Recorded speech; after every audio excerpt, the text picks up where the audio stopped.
I think we're talking about I think we're really talking about happiness, and I think we're talking about contentment and peace, and that's um it. Nothing that we're speaking about is like really profound. Like a lot of these ideas are very simple, but then the way that people live their lives, and like I'll say that I fall into these patterns also. It's not like I'm in this space where I'm in complete inner peace. There is a lot of this kind of turbulent stuff and things and distractions and things that pull me away and things that I'm potentially chasing that don't really make me happier, that don't make me more content, that don't bring me more inner peace.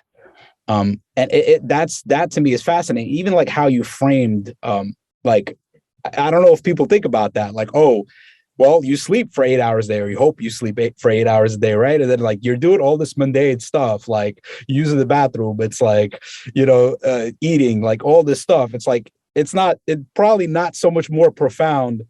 We'll stick with Elon Musk, since it's probably not, his meals are probably not so much more profound. Like, his experience using the bathroom, like even if it's a gold toilet bowl, is like it's not any better. So it's like what really matters, and it's like you said, it's like me being happy with myself. And to me, it's the way I would even simplify it even more. It's just being happy, like actually taking the self out of the picture, because when I'm thinking about myself, that's actually where all of the, all the disruptions and all the things that take me away from happiness. When I'm not preoccupied with myself, when I'm in the flow, when I'm in the present moment, where I'm just content. Like I don't need anything. And like I have these moments, rarely, but they show up. And when they show up, it's just like, yeah, this is what it's about. Just this, very simple and plain. And then everything else on top is just the cherry on top. But for some reason, we overlook that.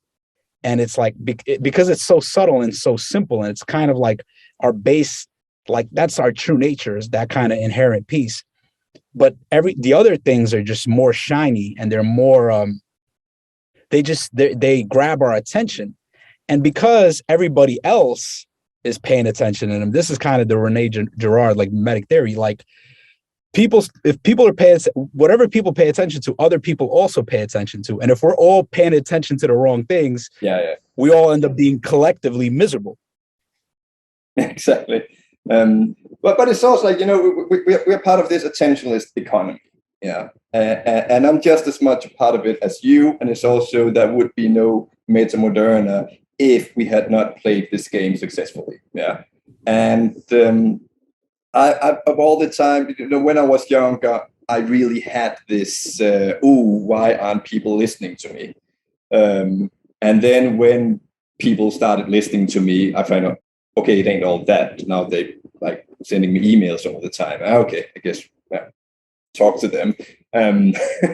But yes, so it's kind of like easy to say that if like a rich guy sits there, oh, okay, money ain't, it's not very important, but of course it's super duper important if you can't pay the rent. Yeah. And it's the same thing, with the attention out there that, right, like you, like so many others out there, that, okay, this is like my life. My life is about communicating ideas. And if people aren't paying attention to me, it's like, okay, why am I doing this? If no one is listening to your podcast, if no one is reading your blog, if no one is like, why are you doing that? So obviously it's easy for me to say that because, I have that covered.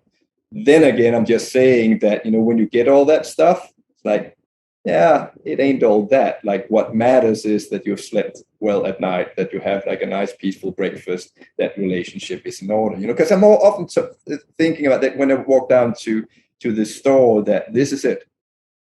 This is my life, most of the time, I'm doing mundane tasks like going to the store or checking my email and and what I'm concerned about now is like, okay, I want all of those moments to be moments that I'm just happy about. Yeah.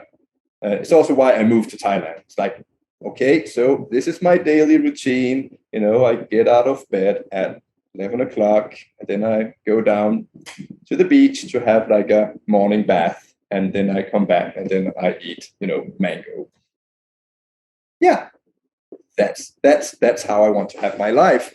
And of course, you need to have the means to build up that life. But what I'm saying is that, for most of what makes us happy is that, are you happy with your everyday life, with the things that you are doing? Because think about, okay, if you're sitting, in front of a computer in Excel art, and you don't want to sit there, you don't want to sit in that cubicle, in that office in front of that, and you are doing it, because you want something else. I don't know, like that big car, or, you create a life, and then you need, okay, then I can get compensation by going 2 weeks to Thailand with all included, and then back to the cubicle. It's like, hey, is that the best way you can live your life? I'm kind of like feeling we're talking about like very, very like mundane matters, or very, it's becoming very banal, isn't it? Yeah, but it's interesting, right? It is fucking yeah. yeah. But to like, this is what it is. This is what it is, and it makes me think of David Foster Wallace, because he had a speech about this, and those who don't know who David Foster Wallace was, he was a writer and like this kind of intellectual, and unfortunately he took his own life. But what he was speaking about exactly this. He's like, life is like, we think that life is all these spectacular things, but he's like, actually, you're going to have all these, he was given a speech to the college, and he's like, you're going to actually, as an adult, when you become an adult, you're going to have all this stuff, going to the grocery store, sitting in traffic, going to work, doing all this mundane stuff.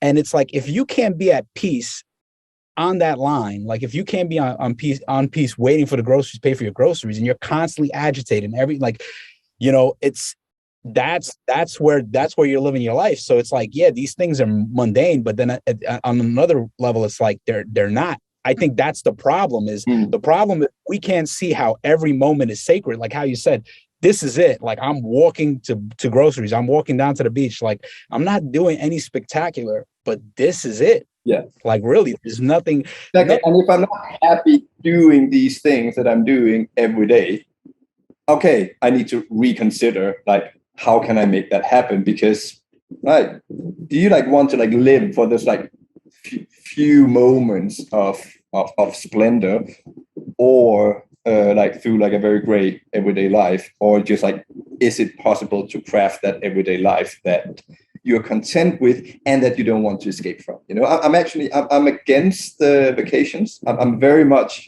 I think like tourism and vacations and all that stuff, I'm very much against it, that because I believe that if you live a life that you need like to escape from every now and then it's not a good life. Yeah. Like your life should be in a way that, no, I don't feel like leaving this, like going away to like get compensation, in a way. But again, it's also easy for me to say I live on a fucking beach in Thailand, and